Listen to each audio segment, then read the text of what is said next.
Cuando entramos en aquel pequeño restaurante de Palmar Sur, no dejó de llamarme la atención el que los clientes ocuparan las mesas más alejadas de la luz, como si les gustara cenar en penumbras. Y pronto entendí por qué. A los pocos minutos de habernos servido la sopa, en su superficie flotaban inquietos y bullían centenares de insectos atraídos por las bombillas.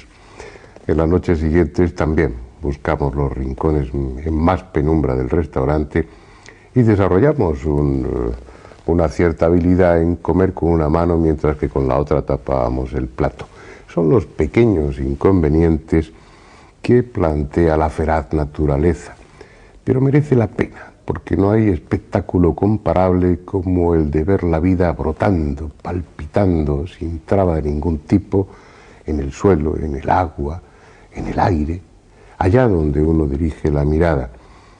Y la verdad es que recuerdo de aquellos días de rodaje en Costa Rica, un país maravilloso, habitado por gente amable y acogedora, un recuerdo muy, muy agradable. Recuerdo, por ejemplo, aquellos desplazamientos en motora por sus manglares, o ese patear las bananeras ya invadidas por la selva, o contemplar desde el aire las enormes reservas naturales que tiene ese país apenas violadas por el hombre. Entre esos recuerdos tengo también el de una modesta habitación de hotel donde me pasé 2 días delirando por efecto de la fiebre mientras el resto del equipo seguía con la filmación. Repuesto a medias me incorporé al rodaje, así que tendrán la ocasión de ver que en algunos planos tengo un aspecto lamentable. Ni Juanjo ni el resto del equipo sufrieron en esa ocasión enfermedad alguna, lo que no dejó de molestarme, pero bueno, ya les he perdonado. En cualquier caso, de lo que se trata es de que en este documental, además de acercarse a ese misterio inquietante de las esferas de piedra, un misterio no resuelto, no dejen de reparar en la belleza de ese paisaje.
Para muchos, las canicas son un objeto familiar de nuestra infancia.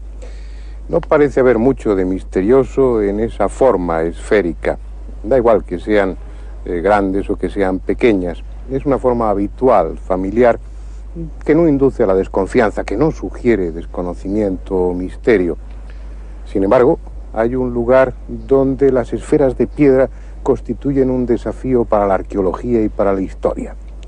Un lugar donde el misterio se ha hecho esférico, Costa Rica. Es este un país peculiar. Tiene poco más de 50.000 kilómetros cuadrados, como si la presión de los 2 grandes océanos, Pacífico y Atlántico, y la de las grandes masas continentales de América del Norte y América del Sur no le hubieran dejado crecer. Pero tal vez por compensar su pequeñez geográfica, la naturaleza ha hecho de Costa Rica un lugar variado de paisajes, ausente de monotonía, con cordilleras escarpadas, valles fértiles, playas, selvas y llanuras. Fue Colón, durante su 4º y último viaje, el primer europeo que puso pie sobre la tierra costarricense. Andaba aún el almirante buscando una ruta que le llevase hasta Zipango y Catay, cuando su flota fue sorprendida por una tempestad que le obligó a buscar refugio en aquella costa desconocida. Era el 18 de septiembre de 1502. Dicen que fue el mismo Colón quien bautizó al país con el nombre de Costa Rica. Impresionado quizá por la abundancia de árboles frutales, la belleza del paisaje y la amable acogida de los hospitalarios nativos. Ha pasado ya mucho tiempo desde entonces. Tras algo más de 3 siglos de permanencia en la corona española, Costa Rica, como otras colonias de aquel poderoso imperio, alcanzó su independencia. Pero en ese camino recorrido, los huetares, los grunca, los viceitas, los bribri, los chorotegas y el resto de los pueblos de esta tierra se fueron fundiendo con los colonizadores en una raza nueva con identidad propia. Y algo hay en esa mezcla que les ha hecho distintos, porque a pesar de estar incrustado en una de las zonas más conflictivas de América, Costa Rica mantiene una actitud insólitamente pacifista. Hace ya 100 años que abolió la pena de muerte y medio siglo que prescindió del ejército. No es un país rico a pesar de su nombre, pero la mayor parte de su presupuesto está destinado a la educación y a la sanidad. Y es ejemplar que el número de maestros sea 5 veces superior al de los miembros de las guardias civil y rural, encargadas de mantener el orden. Sin embargo, no estábamos allí para buscar las razones que han hecho de Costa Rica un país de paz, sino atraídos por un enigma cuya solución está aún pendiente: sus esferas de piedra. En la actualidad, estas esferas forman parte del paisaje urbano de San José desde hace casi 40 años. Han sido trasladadas desde el sur del país, desde los pantanos, desde la selva o desde los campos. Y hoy cualquier ciudadano las puede ver formando parte integrante de los edificios, de los jardines, incluso de las plazas. Acostumbrados a su presencia, los transeúntes apenas reparan en ellas. Puede que algún turista les preste atención o se haga una fotografía junto a ellas. Pero así, incorporadas a la ciudad, lo cierto es que nada dicen. Nada hay en su inocente aspecto que despierte interés. Hoy parece claro que al traerlas hasta aquí se cometió un acto irresponsable, porque si hay alguna explicación sobre su origen y función, habría que buscarla en el lugar donde estaban, relacionando la posición que ocupaban con la de otras esferas de esa misma zona. Pero al menos estas que se han incorporado al ambiente urbano no se han perdido, en tanto que otras muchas de las que hay desperdigadas por el país fueron objeto de comercio y han ido a parar a museos o colecciones particulares de Estados Unidos o de otros lejanos lugares. Las había por centenares, tal vez por millares, y estaban en lo que hoy es Costa Rica desde mucho antes de que llegaran los españoles a América. En realidad, nadie sabe desde cuándo.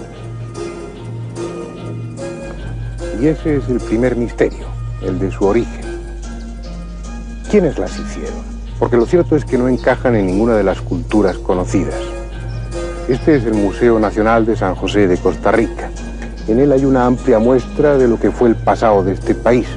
Un pasado interesante, como corresponde a una zona del continente que fue paso obligado, puente inevitable para el comercio o las conquistas de culturas muy importantes que había en Mesoamérica y en América del Sur. En las vitrinas del museo se conservan muchas piezas arqueológicas que reflejan claramente influencias llegadas desde el norte y desde el sur. En ocasiones, esas piezas son obra de artistas locales, con un estilo en el que se mezclan las ideas estéticas de otros pueblos que alcanzaron categoría de imperios, pero también las hay fruto del intercambio, traídas desde miles de kilómetros de distancia. Hasta aquí llegó la influencia de los mayas, aquel pueblo constructor de pirámides, dominador de la selva, la cultura que desarrolló un arte exquisito y vivió obsesionada por el tiempo. Hasta aquí llegaron comerciantes que traficaban con el jade tallado por los olmecas, esa gente misteriosa que esculpió en piedra cabezas colosales. Y de la mítica Teotihuacán, la ciudad milenaria donde los hombres se convirtieron en dioses, llegó también aquí la influencia. Como llegó de Chavín, en el corazón mismo de los Andes peruanos.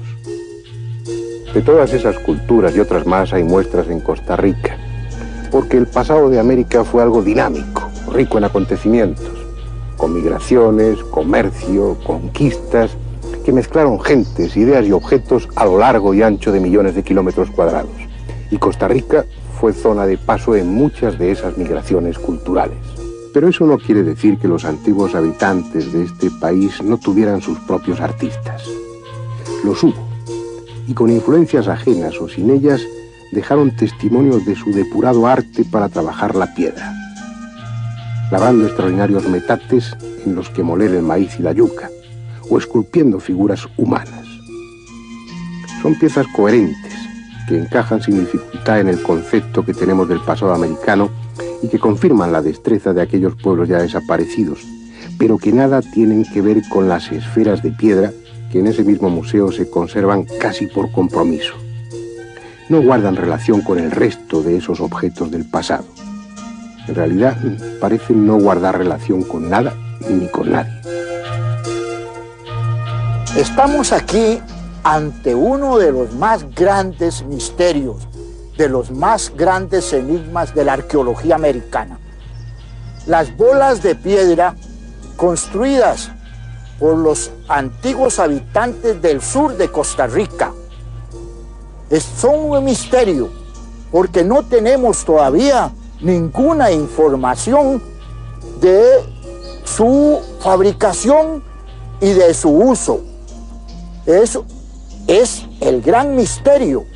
No sabemos quiénes las hicieron, no sabemos ni hay datos de quiénes las fabricaron y quiénes las usaron.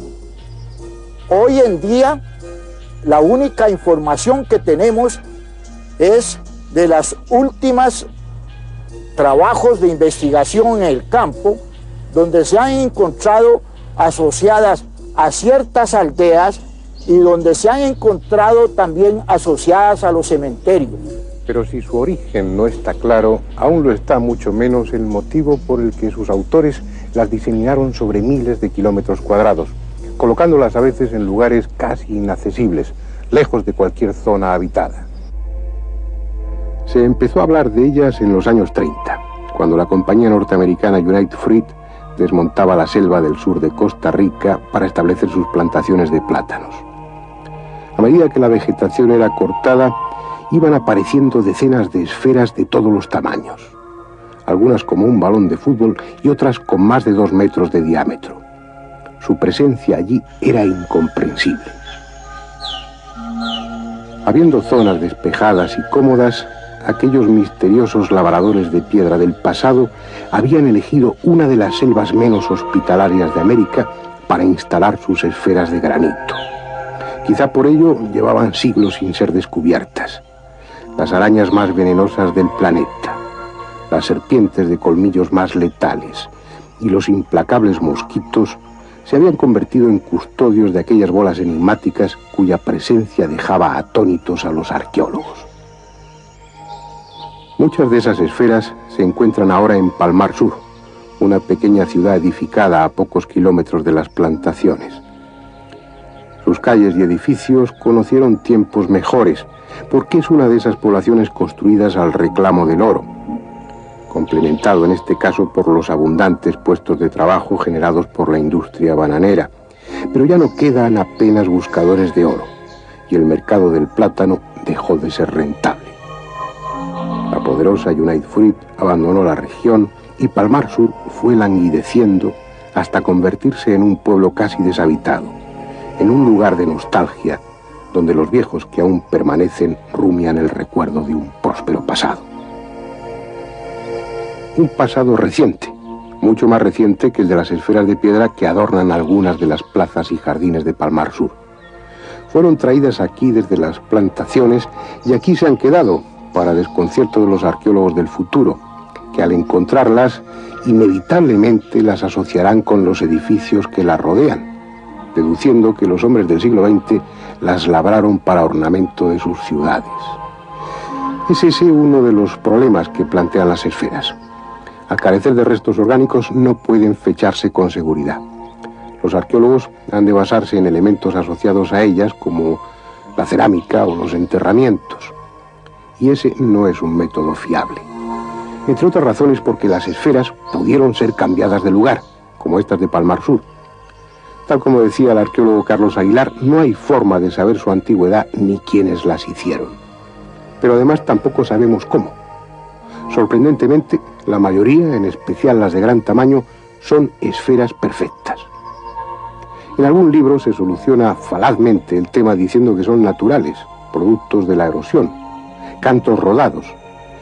Pero es evidente que los que afirman tal cosa no han visto las esferas o no tienen inconveniente en mentir a sus lectores con tal de eludir el misterio que esas esferas representan. Tampoco son precisos grandes conocimientos geométricos para conseguir esta perfecta esfericidad. Posiblemente partían de una plantilla de madera de 1/4 de circunferencia, con el radio que deseaban, y luego se servían de ella para ir comprobando la esfericidad de la piedra a medida que la iban labrando. Eso puede explicar cómo las hicieron, pero no la razón que les llevó a sembrar literalmente el sur de Costa Rica con ellas. La piedra procede de canteras lejanas y, como ya parece norma en las culturas antiguas, fueron trasladadas a lo largo de decenas de kilómetros con absoluto desprecio de su tamaño y peso, superior en muchas de ellas a las 15 toneladas. Eso es algo de lo que estas esferas de Palmar Sur, dispuestas en terreno llano, no dan completa idea. Es preciso, si queremos tomar conciencia de lo que ese esfuerzo de su traslado significó, ir allí donde estaban originalmente, donde algunas siguen estando desde hace siglos o milenios, desconocidas incluso para los arqueólogos. En esa búsqueda nos acompañó Ibar Zap, un estoniano al que el destino trajo a Costa Rica hace años y que lleva mucho tiempo estudiando el misterio de las esferas. Siguiendo la pista de rumores, confidencias o puras leyendas, Ibar ha descubierto esferas que hasta ese momento permanecían ignoradas.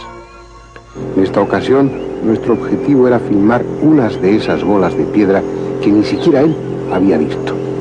Nuestras pequeñas motoras se deslizaban esquivando los bancos de arena del río Sierpes, adentrándose en el manglar, aún más peligroso por la marea baja, dejando atrás multitud de islas cubiertas por la selva.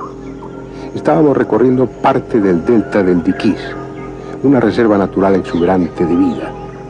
A ambas orillas se alzaban hasta 500 especies de árboles, nazarenos, poponjoches, guayabones, que se elevaban majestuosos 40 metros por encima del suelo.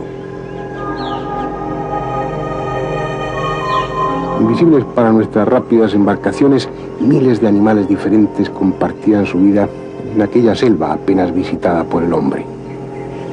Más de 300 especies de aves llenaban el aire de cantos y graznidos. Abajo, sobre el lecho de hojas caídas, 33 variedades de serpientes, entre ellas las más venenosas de América, constituían una advertencia permanente para los escasos buscadores de oro que aún se aventuran por la zona.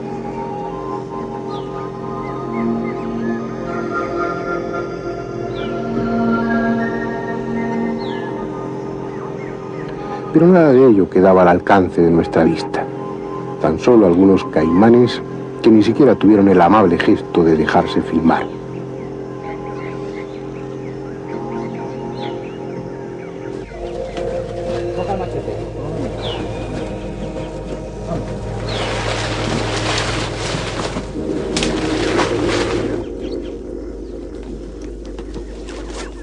Pese a todo, el hombre ha conquistado parte de ese territorio inhóspito, desmontando extensas zonas de la selva para plantar en ella árboles más rentables.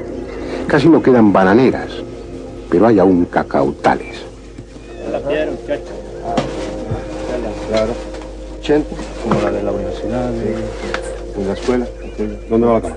En uno de ellos, el azadón dio con la dura piedra de unas esferas. Podemos ver de la altura.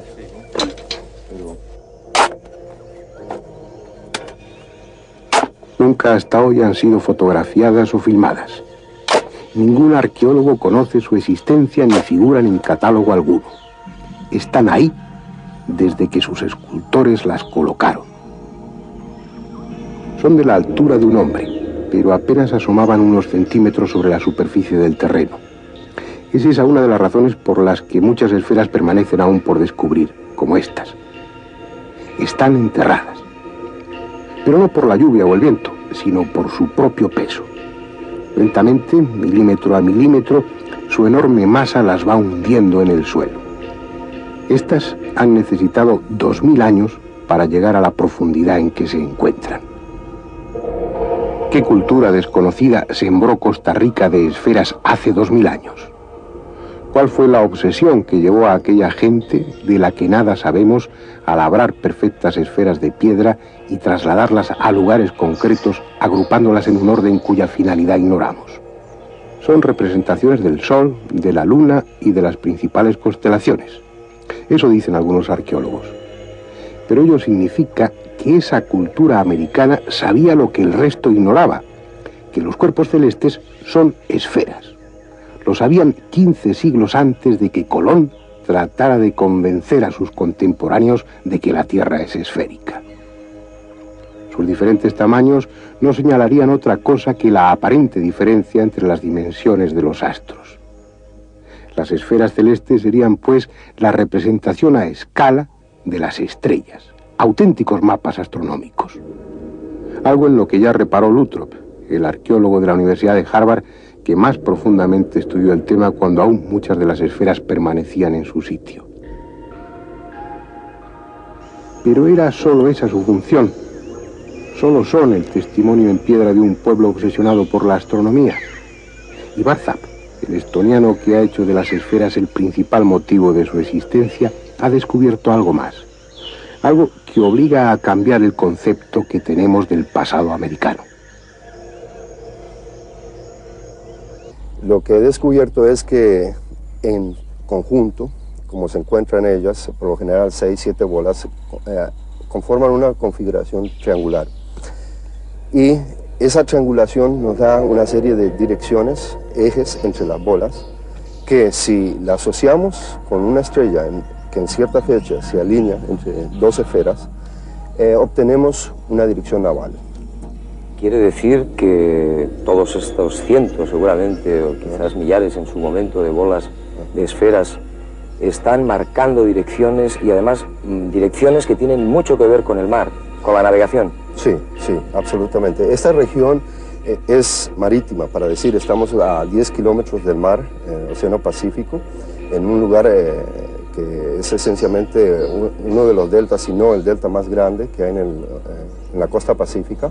Hay dos ríos grandes y se puede atracar y entrar con naves de la época precolombina.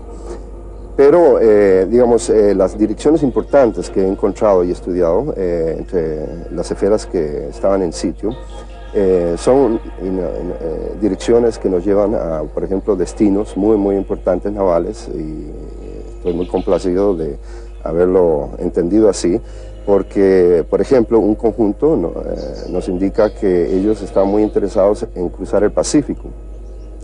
Ese conjunto nos da desde aquí, Palmar Sur, una dirección de 19 grados suroeste, que si la seguimos en línea recta, nos lleva directamente a la isla de Cocos, Galápagos y Pascua, con una estrella como guía de navegación. Pero vamos a ver, si esta cultura es anterior a la llegada de los españoles, anterior a la conquista, me está hablando de navegación a través del Pacífico. Esto significa que ya conocían, habían navegado a lugares como Pascua, por ejemplo, y eran navegantes y conocían ese océano, y probablemente el Atlántico también. Sí, sí.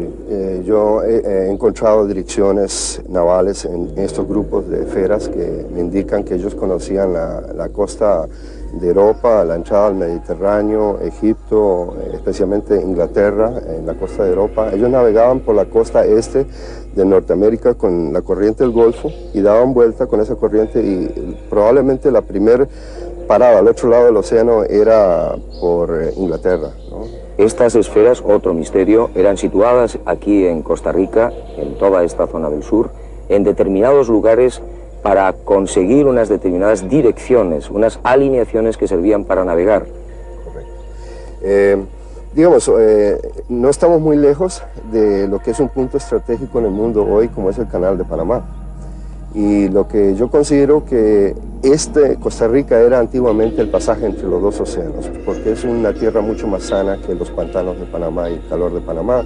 Antes no existía el canal, mientras que en Costa Rica existe un canal natural, que es el río San Juan, lago Nicaragua, y navegando ese complejo, ese sistema, uno se encuentra solo con 7 kilómetros de tierra entre los dos océanos. Y creo que ese fue, digamos, uno de los pasajes que Cristóbal Colón justamente buscaba o tenía alguna información. Pero los indios, además de eso, usaban, digamos, caminos por tierra que les lleva aproximadamente 4 o 5 días de ir a pie de un lado al otro. Ibar, ¿qué clase de navegantes eran? ¿Cómo se movían por la mar? Según mis investigaciones y algunos reportajes, ellos usaban balsas, básicamente. Balsas con quillas, 3 adelante, por lo general de unos 3 metros cada uno y 3 atrás. Y entonces, subiendo o bajando estas quillas, ellos podían maniobrar la barca. Si no había viento, usaban corrientes marinas para desplazarse, y si no, ambos, velas, también velas cuadradas. Pizarro se encontró con esas naves navegando hacia aquí, desde Perú, contra viento, contra corriente. Cuando te refieres a quillas, ¿te refieres a velas submarinas? Sí, básicamente son eso. Es decir, velas que se utilizan bajo el agua y se utilizan con las corrientes. Con las corrientes, correcto. Creo que se ha hecho también una experiencia muy interesante con un avión respecto a las alineaciones, a lo que marcan las esferas. Sí, era necesario comprobar científicamente con un buen equipo estas direcciones, entonces yo le di estos datos a un amigo piloto y él los introdujo a la computadora que usa geometría de arcos, y el avión pudo llegar desde aquí con el ángulo de despegue a 60 kilómetros de desviación de la isla de Pascua, y sobrevoló Isla Cocos, Galápagos, y llegó a 30, 40, 50 kilómetros de desvío, pero eso quiere decir que el navegante podía ver literalmente la isla a la vista. Es decir, la información que están proporcionando las esferas en sus alineaciones fue suministrada a una computadora de un avión, y con esa información de hace miles de años, ese reactor pudo llegar con un error de 60 kilómetros máximo a la isla de Pascua. Sí, desde aquí, 7.600 kilómetros de distancia de aquí, si no me equivoco.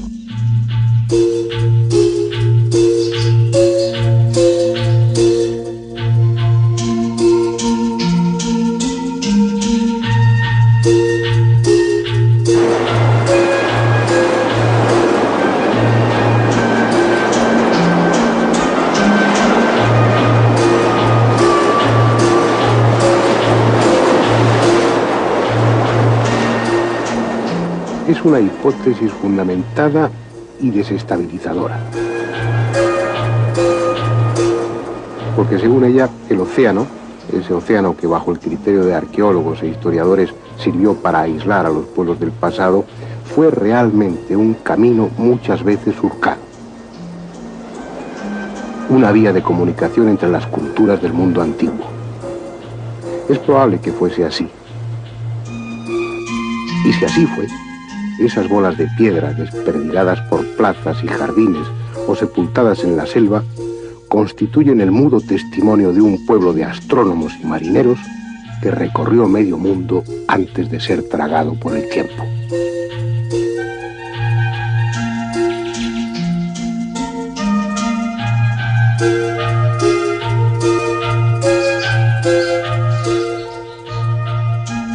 Bien. Dejamos aquí las esferas de Costa Rica, y con ellas dejamos un misterio más pendiente de explicación. No hay respuesta, al menos por el momento, para la pregunta de quiénes y cuándo las hicieron. Tampoco hay respuesta para el motivo que les llevó a un despilfarro de tan gigantesco esfuerzo para tallar, pulir y trasladar estas esferas. Y tampoco hay respuesta para la técnica que utilizaron, consiguiendo que masas de 16 o 20 toneladas alcancen esta rotunda y perfecta esfericidad. Los arqueólogos más sinceros admiten que no tienen noción del asunto. Algunos investigadores más arriesgados, como Ibar Zap, sugieren teorías probablemente ciertas que obligarían a modificar todo el concepto que tenemos sobre el pasado. Otros relacionan las esferas con el cosmos. ¿Quién sabe? Tal vez la respuesta esté como esas esferas del cacaotal, hundida, sepultada en el suelo por su propio peso.